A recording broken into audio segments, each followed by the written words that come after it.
तो इसमें science and technology K fintech part 2 में हम देखते हैं कि डिजिटल भुगतान में जो डिजिटल भुगतान का जो ऑनलाइन प्रोसेस क्या क्या होते हैं, जो फ़ोनपे, गूगल पे, पेटीएम है, रेजर पे और वैकल्पिक उदाहरण में हम देखते हैं कि इसमें क्या देखा जाता है कि मार्केट प्लेस लेंडिंग या पीयर टू पीयर जो लेंडिंग के रूप में जाना जाता है, जिसमें ये देखा जाता है कि पारंपरिक जो उधारदाता द्वारा अनदेखा किया गया जो उधारकर्ताओं की उच्च उपज वाला निवेश की तलाश में निवेशकों को आपस में जोड़ने का काम करता है। इसमें लेंडिंग क्लब है, प्रॉस्पर है, पेपल वर्किंग कैपिटल है और गो फंडमी है।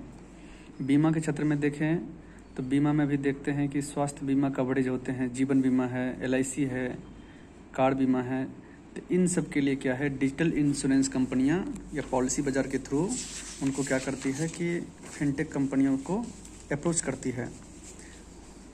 आगे देखते हैं, इनमें अन्य भी है, जैसे क्रिप्टो करेंसी ट्रेडिंग हो गया, जैसे जीरोथा है, ग्रो है, इन्वेस्टमेंट टेक, जितने भी म्यूचुअल फंड्स हैं, डिजिटल निवेश हैं। आगे हम देखते हैं कि फिनटेक से संबंधित मुद्दे पर जो अप्रोच हैं उनमें पहला आता है कि सुभाष चंद्र गर्ग की अध्यक्षता वाली संचालन समिति ने 2019 में वित्त मंत्री जो निर्मला सीतारमण भी हैं उनको रिपोर्ट सौंपा गया कि इसका नियमन के लिए, इनका जो संचालन के लिए और इनकी जो पूरी प्रक्रिया प्रोसेस है, कैसे इनको संतुलित और सुचारू ढंग से किया जाए जिससे कि इनकी जो प्रोग्रेसिव अप्रोच हो बढ़ाया जा सके।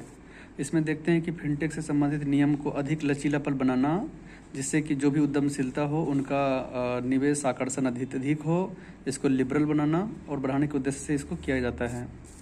फिनटेक सेवाओं का विस्तार किन क्षेत्रों में किया गया है और किस लिए किया जाता है, तो इसमें फिनटेक सेवाओं का विस्तार हम साइबर सुरक्षा के मद्देनज़र करते हैं। धोखाधड़ी नियंत्रण इन द सेंस कि अभी ऑफलाइन मोड में धोखाधड़ी की समस्याएं दिन प्रतिदिन बढ़ती जा रही थी, बट जब से 2014 से 2 अक्टूबर 2014 से जब डिजिटल इंडिया मूवमेंट चला गया, तब से धोखाधड़ी का जो प्रोसेस है उसमें कमी देखी गई है। आगे हम देखते हैं कि मनी लॉन्ड्रिंग रोकथाम को बढ़ावा देते हैं।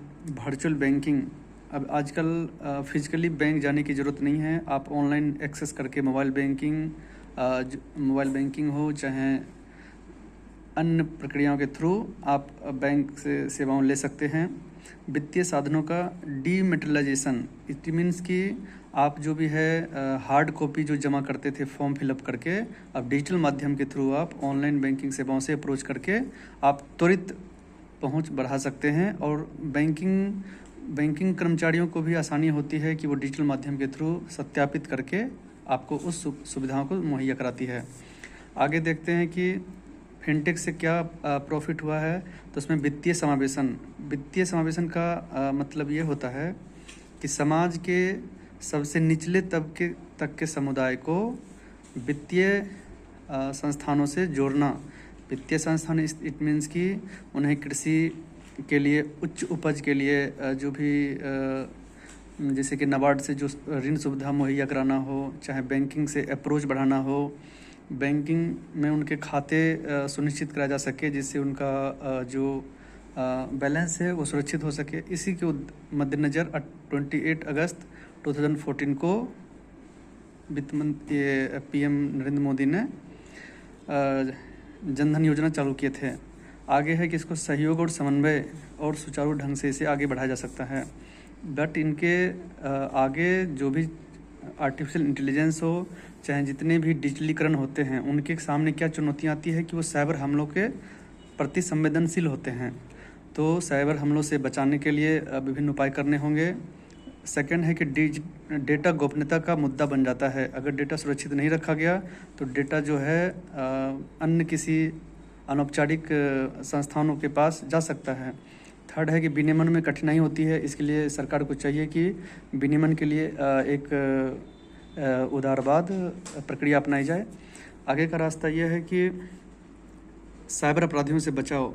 फर्स्ट ऑफ ऑल है कि डिजिटल माध्यम तभी सक्सेस हो सकता है जब जो साइबर हमलावर हैं उससे उसको बचाया जा सके। क्रिप्टो करेंसी हो चाहे जितने भी अन्य डिजिटल लेन देन हो, उसको साइबर सुरक्षा मुहैया कराया जाए। उपभोक्ताओं का जो भी डेटा हो उसको सुरक्षित रखा जाए। इन माध्यम के थ्रू हमें लगता है कि अन्य विश्लेषकों का मानना है कि फिनटेक की बाजार आने वाली जो 2047 में विकसित भारत की परिकल्पना को अधिक समावेशी और सुरक्षित बनाएगी। धन्यवाद।